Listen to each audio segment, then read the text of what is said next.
Night, September 26, 1983. A Soviet early warning bunker outside Moscow. The command center is called Serpukhov 15. Fluorescent lights hum. Operators watch consoles. Printers sit ready. Telephones wait on metal desks. Lieutenant Colonel Stanislav Petrov is the duty officer. He was trained as an engineer. His job is to classify alerts from a new satellite system named OKO. If the system detects a missile launch from the United States, he must report it up the chain. That report could trigger a nuclear response. The Cold War is tense.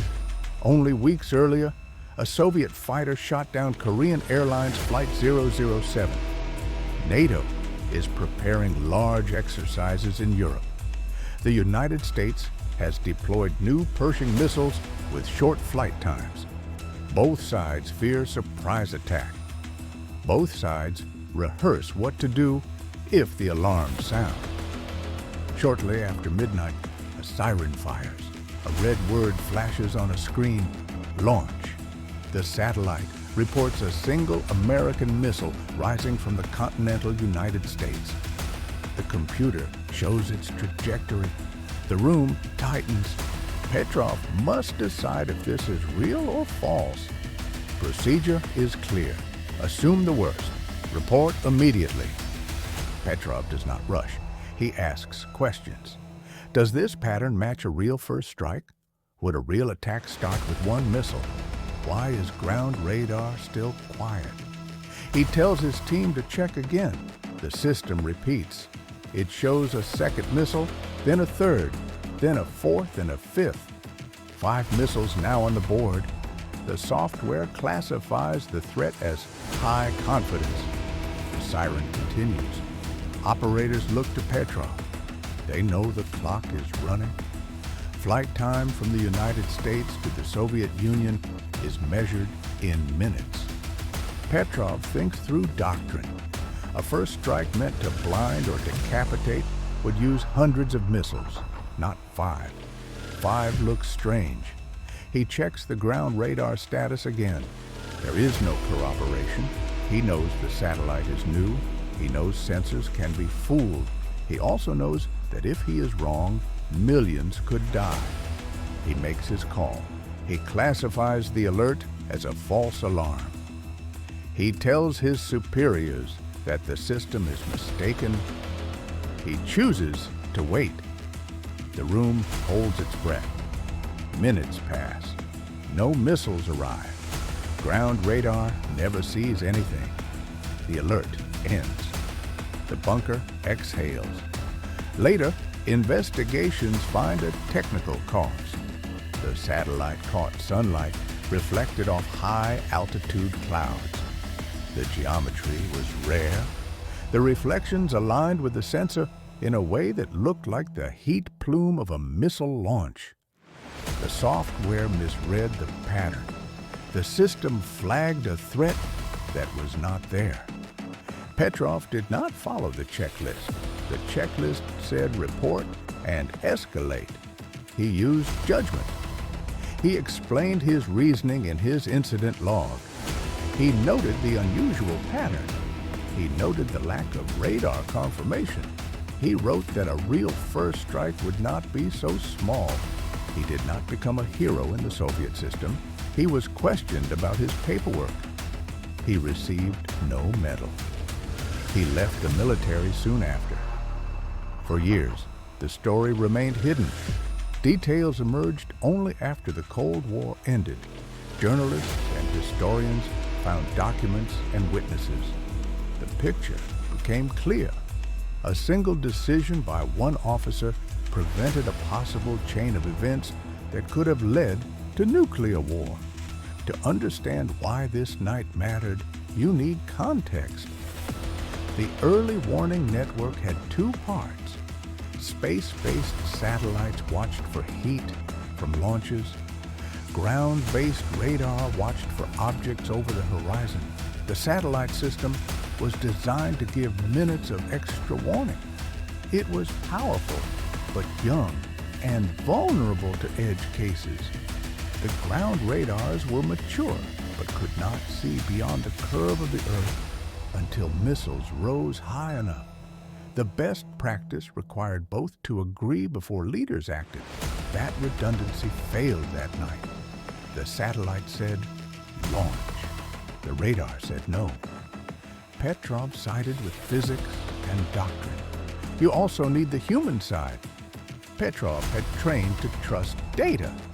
He also knew how systems break. He had read the manuals. He had listened to engineers. He had watched computers misclassify noise before. He understood American nuclear doctrine. He knew no rational planner would send 5 missiles as a first move. He was not guessing. He was reasoning under pressure. He was deciding with incomplete information. He was weighing speed against certainty. The decision window was small. If he reported a confirmed launch, steps would follow. Phones would ring. Command posts would alert the leadership. Forces would move to higher readiness. Those actions could be misread by the other side. Misread signals could cause further steps. Stability would drop fast. In such an environment, errors compound. Petrov kept that window open long enough for reality to reveal itself. There is more to learn from the aftermath. Engineers studied the failure. They improved algorithms. They updated thresholds. They added checks against sun geometry. They refined how satellite and radar data fused. They documented the edge case. They taught operators to expect rare patterns. That is a technical legacy. There is also an institutional lesson. Systems focus on compliance. Checklists reduce variance. In most cases, that is good. On rare days, rigid compliance can turn a false signal into a real disaster. You need trained people who know when to slow down. You need clear rules for doubt. You need leaders who protect those who raise a red flag for the right reasons. This incident is not the only near miss in the nuclear age. In 1962, during the Cuban Missile Crisis, a Soviet officer named Vasily Arkhipov refused to consent to a nuclear torpedo launch on a submarine under attack with practice depth charges. His refusal stopped an escalation. In 1995, a scientific rocket launched from Norway was mistaken by Russian sensors for a possible missile. The alert reached President Boris Yeltsin. It was resolved within minutes when radar tracked the rocket out to sea. Each case shows the same pattern. Sensors are imperfect. Procedures can lag reality. Human judgment matters. Return to the night in 1983. Picture the room. The printer has calmed. The phones are back in their cradles. Operators return to routine checks. Petrov writes his report. He goes home later that day. He does not know that decades later, strangers will call him the man who saved the world. He does not think in grand terms. He did the job as he understood it. He asked for another data point. He refused to let a machine decide. Years pass. The story becomes public. Newsrooms interview him.